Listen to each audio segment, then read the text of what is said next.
حضرت ابو ادریس خولانی فرماتے ہیں کہ میں دمشق کی جامع مسجد میں گیا تو میں نے وہاں جا کے دیکھا تو ایک جوان بیٹھا ہے، اس کے ارد گرد لوگوں کا ہجوم ہے، باتیں چل رہی ہے، گفت و شنید ہو رہی ہے، اور کہیں کہیں ان لوگوں کی آپس میں اختلاف بھی ہو جاتا ہے۔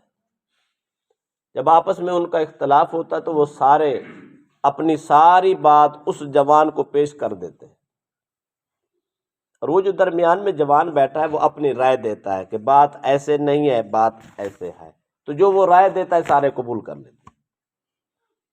کہتے میں دیکھتا رہا، یہ ماجرا ہوتا رہا، باتیں بھی ہوتی رہیں، اختلاف ہوتے رہے، پھر ان کی طرف منسوب کی جاتی، وہ اپنی رائے دیتے، فیصلہ ہو جاتا۔ میں نے دیکھا اتنی شان و شوکت والا آدمی ہے، پتہ نہیں ہے کون۔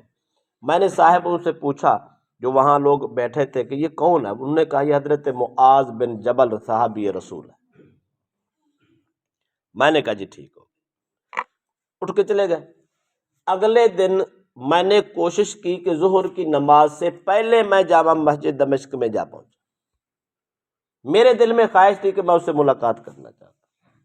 وہ کہتے ہیں میں جا پہنچا، میرے جانے سے بھی پہلے وہ شخص موجود تھا، وہ مصروف نماز تھا۔ میں انتظار کرنے لگا، بیٹھا رہا۔ جب وہ نماز سے فارغ ہوئے تو جئتہ من قبل وجہہ، تو میں اٹھ کے ان کے چہرے کے سامنے آیا، سامنے آ کے ایسے آہستہ آہستہ قریب ہوا۔ جب میں اس کے بالکل قریب ہوا تو فسلمت علیہ، میں نے ان کو سلام پیش کیا۔ ثم قلت لہ واللہ انی لاحبک للہ، سلام کرنے کے بعد میں نے کہا اللہ کی عزت کی قسم جوان میں تجھ سے محض اللہ کی خاطر پیار کرتا ہوں۔ میں نے یہ پیغام دیا اور اپنے اظہار محبت کیا تو وہ بولے اللہ، فقلت اللہ، انہوں نے فرمایا کیا واقعی اللہ کی قسم کھا کے یہ بات کہہ رہا ہو تو مجھ سے محبت کرتا ہے؟ میں نے کہا جی اللہ کی قسم میں محبت کرتا ہوں۔ یہ جملہ انہوں نے 2 بار دہرایا، 2 بار قسم لی، بات پکی کی، میں نے 2 بار جواب دیا۔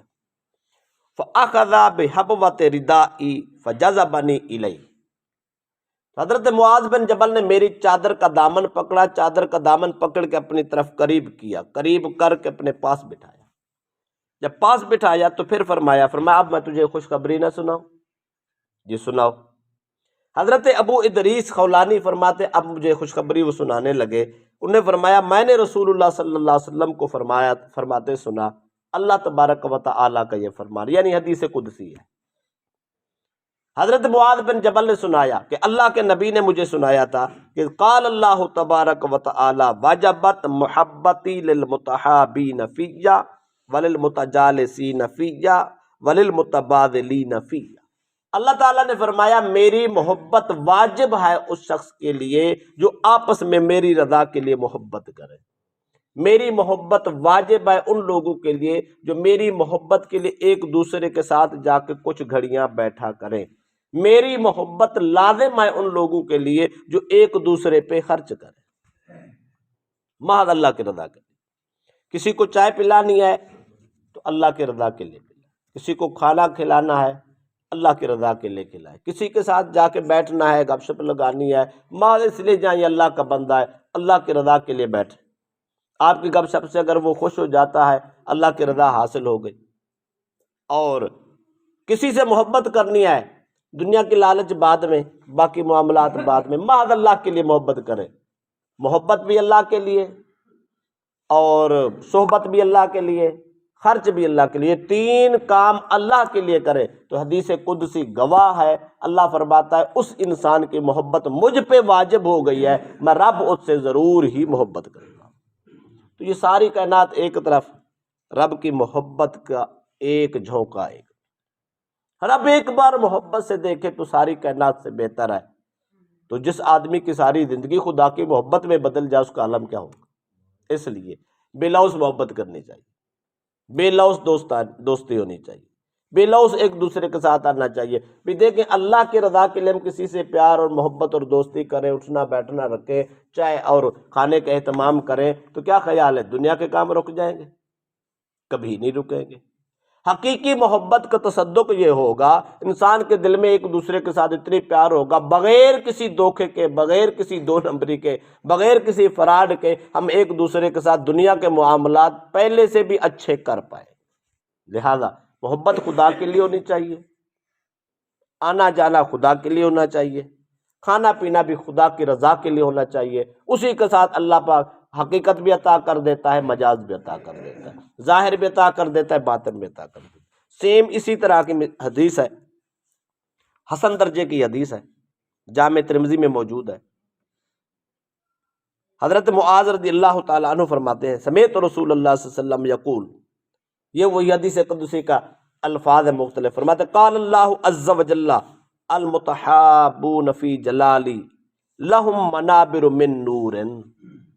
اللہ تبارک و تعالیٰ نے فرمایا وہ لوگ جو میری رضا کی خاطر ایک دوسرے سے محبت کرتے ہوں گے، قیامت کے دن ان کے لیے نور کے ممبر سجائے جائیں گے، نور کی کرسیاں اللہ کے ہاں لگائی جائیں گی۔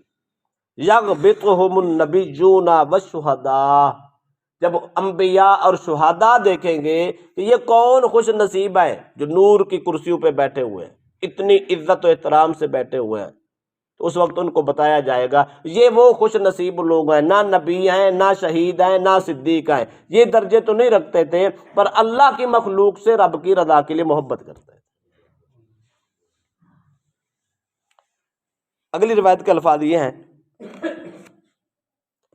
حضرت شرحبیل بن سمت اس کے راوی ہیں، وہ عمر بن عبسہ سے روایت کرتے ہیں۔ پھر اسی طرح تاجدار کائنات صلی اللہ علیہ وسلم سے وہ ایک دن بیٹھے تھے، وہ فرماتے ہیں کہ جناب ایسا کرو نا، مجھے ایسی حدیث سناؤ، ایسی بات سناؤ جس میں نہ نسیان ہو، نہ کذب ہو، نہ بھول چوک والی بات ہو، نہ کوئی جھوٹ والی بات ہو، 100% سچی اور یقینی بات ہو۔ انہوں نے کہا جناب میں سنا دیتا ہوں۔ تو انہوں نے کیا سنایا؟ فرمایا سمعت رسول اللہ صلی اللہ علیہ وسلم یقول قال اللہ عز وجل قد حقت محبتی للذین یتزاورون من اجلی۔ اللہ فرماتا ہے میری محبت ان لوگوں کے لیے ثابت ہے جو لوگ میرے جلال، میری رضا کی خاطر ایک دوسرے کی زیارت کرنے جاتے ہیں، ایک دوسرے کو ملنے جاتے ہیں۔ وقد حقت محبتی للذین یتبادلون من اجلی، جو لوگ میری رضا کی خاطر ایک دوسرے کو کھانے کھلاتے ہیں۔ وقد حقت محبتی للذین یتصادقون من اجلی، فرمایا جو ایک دوسرے کے ساتھ میری خاطر سچی محبت کرتے ہیں۔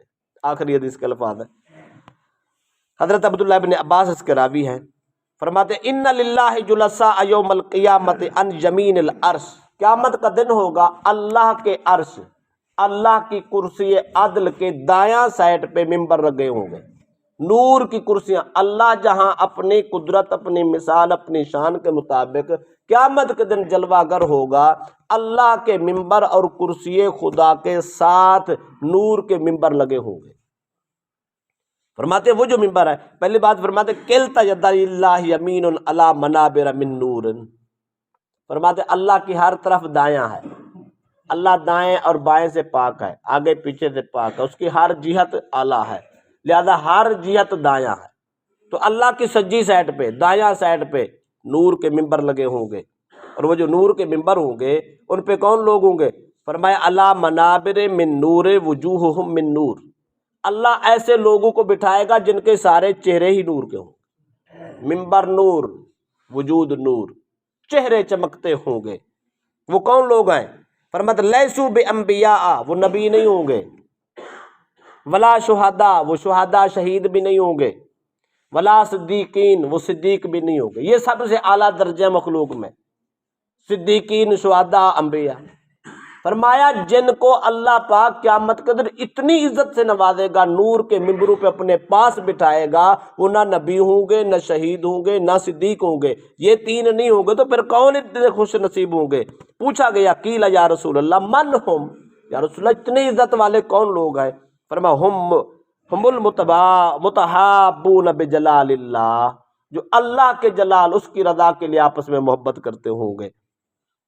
المتحابون بجلال اللہ، پھر جو اللہ کے رضا کے لیے آپس میں محبت کرتے ہیں۔ دو بار یہ جملہ دوہرا کے سرکار نے تصدیق کر دی، آپس کی محبت، وہ عام انسان سے، رشتہ دار دار سے، دوست سے محبت دنیا میں کرتا ہے، اللہ پاک اس کی عزت بڑھاتا چلا جاتا ہے، بشرطے کہ صرف خلوص ہو، محبت اللہ کی رضا کے لیے ہو، خدا کی